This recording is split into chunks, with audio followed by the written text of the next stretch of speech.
Mas o que aconteceu foi o seguinte: na Europa e mesmo nos Estados Unidos passou a haver um movimento em direção do voto universal masculino, ou seja, um movimento de maior extensão dos direitos e da cidadania nos Estados Unidos que estão surgindo. Os movimentos em torno da nacionalidade partem da premissa básica de que existe certa igualdade entre povos. Então não há forma de impedir parte de certa população de votar. Esse movimento, por exemplo, inclui e unifica a França republicana, os estados germânicos em formação, a Itália e, no caso dos Estados Unidos, a própria abolição da escravatura, que impõe a 15ª emenda à Constituição norte-americana, que impede a adoção do critério da cor da pele como critério da condição de eleitor. Bom, se não é mais viável adotar um critério que passe pela cor da pele, que outra forma podemos adotar para excluir a população mais pobre, que é usada como mão de obra barata? O caminho mais usual em todo o Ocidente foi o da restrição ao voto analfabeto.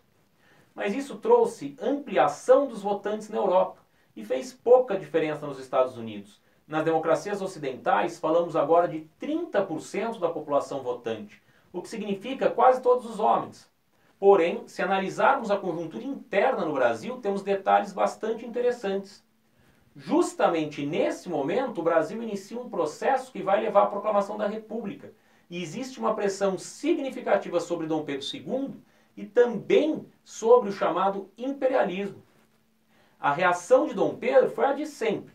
Ele dissolve o gabinete e convoca outro. Mas dessa vez, junto com isso, veio uma reforma eleitoral. Parecia ser uma reforma apenas no modo de votar. Em lugar de eleições de delegados nas vilas para posterior escolha dos parlamentares numa reunião na capital da província, seria agora introduzido um pleito num único dia e a escolha dos candidatos com o maior número de votos. Mas essa mudança, que já não era nada simples, deixava uma mais importante velada. Pela regra anterior à reforma eleitoral, as vilas reconheciam eleitores, organizavam votação, apuravam o resultado e diplomavam os delegados escolhidos. Eram, portanto, franquias locais. Mas a nova regra tirava as franquias locais, ou seja, as determinações locais, e obrigavam a todos a se submeterem a uma franquia nacional, quer dizer, regras nacionais. Por exemplo, a regra da renda mínima. Essa renda precisaria ser confirmada. Mas como a Constituição não previa formas muito claras dessa confirmação, o que se fazia era diferente em cada região do país. Cada juiz local ou cada delegado local atestava a renda de certo cidadão ou deixava de reconhecer a renda de outro, conforme seu interesse. Com a reforma, todos os que pretendiam votar deveriam encaminhar seus comprovantes aos delegados subordinados diretamente ao poder moderador. Ainda em 1881, temos uma outra situação, parte dessa reforma eleitoral. Todos os eleitores devem conseguir provar estarem aptos a votar. Mas o processo era demorado e, pensando em um Brasil do século XIX, absolutamente inviável, desestimulando aquele que tem vontade de votar e exercer seu direito. Assim, os possíveis votantes, agora eleitores, embora talvez aptos, não votavam. Menos ainda os analfabetos.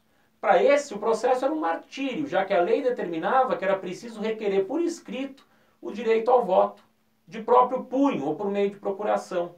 Depois ainda era preciso assinar a entrega dos documentos e assinar o fato de ter sido diplomado. Poderia ser feito por procuração, mas perceba, estamos falando de deslocamentos pela província, requerimento de certidões, assinatura, procuração para documento, presença perante a justiça e uma quantidade de coisas para garantir que aquele extremamente interessado seja capaz de votar. No fim, a intenção maior era, evidentemente, excluir os analfabetos do processo eleitoral, o que foi feito de maneira velada, sem expor, como a Constituição republicana faria no texto da lei. Mas apenas no início. A própria lei já determinava que no pleito seguinte seria necessário comprovar a capacidade de leitura e escrita. Esse projeto trouxe falas cheias de adjetivos, tanto de defensores como de opositores. A oposição, nas palavras de José Bonifácio de Andrada, o moço, acha o processo odioso, já que daria para apenas a 20ª parte da população o direito de escolher os rumos do país. E dizia mais, que não temos a luta do proletário, mas a crise do trabalho, a transição na grande propriedade, a desorganização dos costumes comerciais. E tudo isso quando o projeto diz às massas: pagais impostos, mas não voteis. Por outro lado, homens como Rui Barbosa aplaudiam o projeto. Ele entendia que não se podia permitir o voto dos analfabetos por não compactuar com a defesa da soberania da ignorância, mãe da miséria, mãe da subserviência, mãe da imoralidade, mãe de todas as ruínas sociais. Ele aplaudia a exclusão dos analfabetos, pois via aí uma medida civilizadora, empregada por outros países, inclusive. Assim, com a reforma eleitoral, passamos a ter a vergonhosa marca de 1,5% da população votante. Não apenas a economia estagnou ao longo do segundo reinado, também a política não foi capaz de ter uma abordagem que acompanhasse a modernidade e avançasse no mesmo ritmo que os países ocidentais. Diante dessas condições, a política no Brasil, em especial a ação da coroa, limitava-se essencialmente em administrar os interesses da elite, ordenando e regulando os conflitos entre as grandes famílias e facções, ainda que vez ou outra isso significasse retirar ou interferir em algum direito ou privilégio. Podemos perceber isso na fala de Nabuco de Araújo em 1853 sobre a situação em Pernambuco. A missão do governo, e principalmente do governo que representa o princípio conservador, não é guerrear e exterminar famílias, antipatizar com nomes, destruir influências que se fundam na grande propriedade, na riqueza e nas importâncias sociais.